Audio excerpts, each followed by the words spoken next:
नमस्कार। हमने differentiability chapter पूरा कर लिया था और आज हम नया चैप्टर शुरू कर रहे हैं मीन वैल्यू थ्योरम्स, मतलब मध्यमान प्रमेय। तो सबसे पहले हम देखते हैं कि मध्यमान प्रमेय क्या होती हैं। तो हम शुरू करते हैं। Some properties are possessed by functions which are continuous in a finite and close interval A B and also derivable on the interval except possibly at the end points. यानी कि जो कंटिन्यूस फंक्शन है किसी परिमित अंतराल में closed interval A B में और उस ओपन इंटरवल में डिफरेंशिएबल भी होते हैं, वो एक कुछ प्रगुण रखते हैं, उनकी प्रॉपर्टीज़ होती है। उन प्रॉपर्टीज़ को जो है थ्योरम्स के रूप में समझाया गया है, उन्हें फॉर्मुलेट किया गया है थ्योरम्स के रूप में, और उन थ्योरम्स को ही हम जो है मीन वैल्यू थ्योरम्स यानी कि मध्यमान प्रमेय कहते हैं। The properties are formulated in the form of theorems known as mean value theorem. तो जो ऐसे फंक्शन है जो कि फाइनाइट है और क्लोज इंटरवल ए बी में कंटिन्यूस भी होते हैं और ओपन इंटरवल में डिफरेंशिएबल होते हैं, ऐसे जो है फंक्शंस, उनकी जो प्रॉपर्टीज़ होती हैं उन्हें जिन थ्योरम्स के द्वारा बताया जाता है वो मीन वैल्यू थ्योरम्स कहलाती है। तो इनमें से पहली थ्योरम है रोल्स थ्योरम, जिसे हम रोल प्रमेय कहते हैं। तो हम इसका स्टेटमेंट देखते हैं। सबसे पहले, if a function f defined on a finite closed interval ab is such that it is, first point is it is continuous on closed interval ab, it is continuous on closed interval ab. Second is it is derivable on open interval ab and f a is equal to f b। कोई function f है जो कि close interval finite and close interval A B में define किया हुआ और इस तरह से है कि वो क्लोज इंटरवल ए बी में संतत है और ओपन इंटरवल ए बी में अवकलनीय है तथा एफ ए और एफ बी दोनों बराबर है। तो हमें बताना है then there exist at least one point. तो एक ऐसा, कम से कम एक ऐसा बिंदु सी जो कि ओपन इंटरवल में होना चाहिए, विद्यमान होगा, कि उस बिंदु पर f dash C at the point C f dash is equal to 0। ये हमें सिद्ध करना है। तो हम इसे सिद्ध करते हैं। सबसे पहले चूंकि हमें दिया हुआ है since f is continuous on a finite close interval A B, ये हमें दिया हुआ है को continuous close interval A B में, तो हम कंटिन्यूटी की जो हमने चैप्टर पढ़ा था उसमें हम उसकी जो प्रॉपर्टीज़ पढ़ी थी उसके द्वारा हम ये कह सकते हैं कि अगर ये कंटिन्यूस है finite closed interval A B में देन इट इज़ बाउंडेड। तो एफ क्या होगा, बाउंडेड भी होगा, उस क्लोज इंटरवल ए बी में परिबद्ध होगा। और अगर परिबद्ध है तो वो जो है अपने बाउंड्स को प्राप्त करता है उस इंटरवल में कम से कम एक बार, then it attains its bounds, यानी कि उसके उस इंटरवल में कम से कम एक एक बिंदु ऐसे होंगे जिन पर वो अपने सुप्रीमम और इन्फीमम यानी कि उच्चक और निम्नक को ग्रहण करता है। तो हमने मान लिया m is the supremum of F x, उस फलन का जो है m सुप्रीमम है और स्मॉल m जो है उसका इन्फीमम है यानी कि निम्नक है, for all x belongs to close interval A B. इसे हमने समीकरण नंबर 1 दे दिया। तो उस अंतराल में हमने मान लिया कि दो बिंदु ऐसे हैं जिन पर एक पर तो फलन उच्चक को प्राप्त करता है और एक निम्नक को प्राप्त करता है, जैसे कि हम उस थ्योरम के स्टेटमेंट से हम कह रहे हैं। तो हमने मान लिया कि सी और डी ऐसे बिंदु है इस क्लोज इंटरवल में कि सी बिंदु पर तो फलन का मान जो है वो उच्चक है, एम के बराबर है, और डी बिंदु पर जो फलन का मान वो निम्नक है यानी कि स्मॉल एम के बराबर है। अब उच्चक और निम्नक हम पहले पढ़ चुके हैं कि जो भी सभी अपर बाउंड्स हैं, जो भी ऊपरी परिबंध हैं, उनकी जो लीस्ट वैल्यू होती है वो तो सुप्रीमम कहलाता है, और जितने भी लोअर बाउंड्स हैं, निम्न परिबंध हैं, उनकी ग्रेटेस्ट वैल्यू, उनका सबसे बड़ा मान जो है वो निम्नक कहलाता है। ये हम पहले पढ़ चुके हैं। चलिए हम आगे बढ़ते हैं। तो इसमें भी हम दो केस देखते हैं। पहला केस है कि when M is equal to M, यानी कि सुप्रीमम और इन्फीमम दोनों बराबर हो। अब आप इसे देखिए कि अगर एम कैपिटल और स्मॉल एम दोनों बराबर होंगे, यानी कि सुप्रीमम और इन्फीमम बराबर हों, तो इसका मतलब सभी पॉइंट्स पर फंक्शन की वैल्यू जो है इस इंटरवल के प्रत्येक बिंदु पर फलन का मान एक समान आएगा।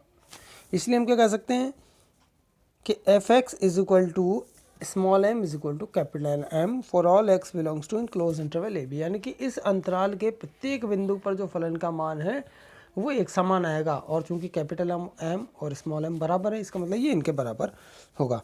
तो इससे हम क्या कह सकते हैं, एक समान मान, इसका मतलब F is constant function on this interval, यानी कि इस अंतराल में जो फलन क्या है, एक अचर फलन है। अब अचर फलन है तो हम एफ डैश एक्स क्या होना चाहिए इसके according, zero. F dash X is equal to zero for all X belongs to in close interval A B, यानी कि एक्स के प्रत्येक मान के लिए, इस अंतराल में एक्स के प्रत्येक मान के लिए जो है एफ डैश एक्स वो जीरो के बराबर होगा।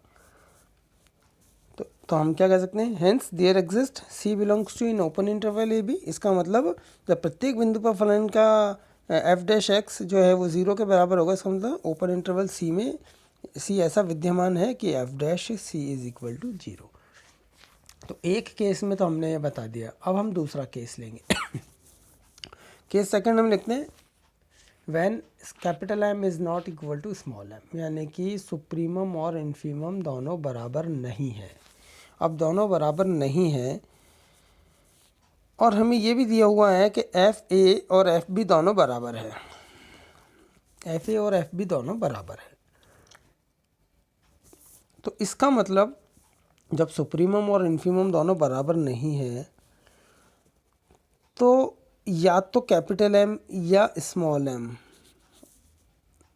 दोनों में से कम एक तो एफ ए तथा एफ बी से अलग होगा, क्योंकि अगर ये इन दोनों में से कोई भी एफ ए एफ बी से अलग नहीं हुए, दोनों बराबर हुए, तो हमारे पास क्या आ जाएगा, M is equal to M, जो कि कंट्राडिक्शन आ जाएगा। जबकि हम लेकर चलें capital M is not equal to small M, इसका मतलब आइदर एम कैपिटल एम और small M is different from F A and F B. I hope it is clear. तो capital M is not equal to F A और साथ ही capital M is not equal to F B, हमने मान लिया वो capital M है जो कि इनसे डिफरेंट है। अब कैपिटल एम चूँकि एफ सी के बराबर है, इसलिए F C is not equal to F A and F C is not equal to F B. जब F C is not equal to F A तो इसका मतलब C is not equal to A and F C is not equal to F B, इसका मतलब C is not equal to B. इसका मतलब सी जो है ना तो ए के बराबर है ना बी के बराबर है, इसका मतलब C belongs to in open interval A B. ठीक है, अब हम देखते हैं जो हमें दिया हुआ है, since F is derivable on open interval A B, हमें दिया हुआ है कि सी जो है अवकलनीय है इस ओपन इंटरवल ए बी में, और सी ए बी का बिंदु है, ए बी में लाई करता है इस ओपन इंटरवल ए बी में। इसका मतलब एफ जो है वो सी बिंदु पर भी डिफरेंशिएबल होगा। इस ओपन इंटरवल में डिफरेंशिएबल है, इसका मतलब सी पर भी ये जो फलन है वो डिफरेंशिएबल होगा।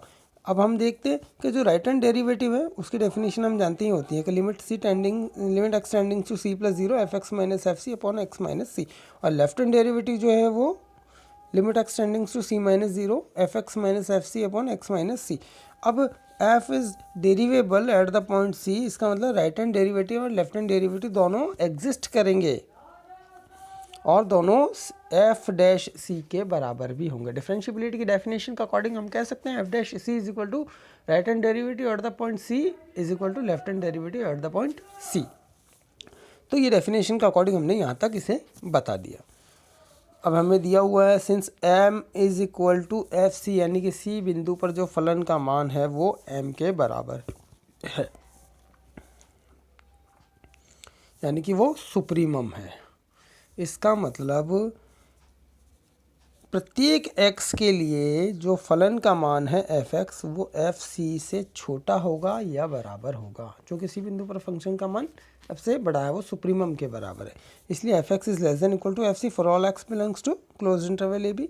तो F C plus H is also less than और equal to F C and F C minus H is also is less than और इक्वल टू एफ सी।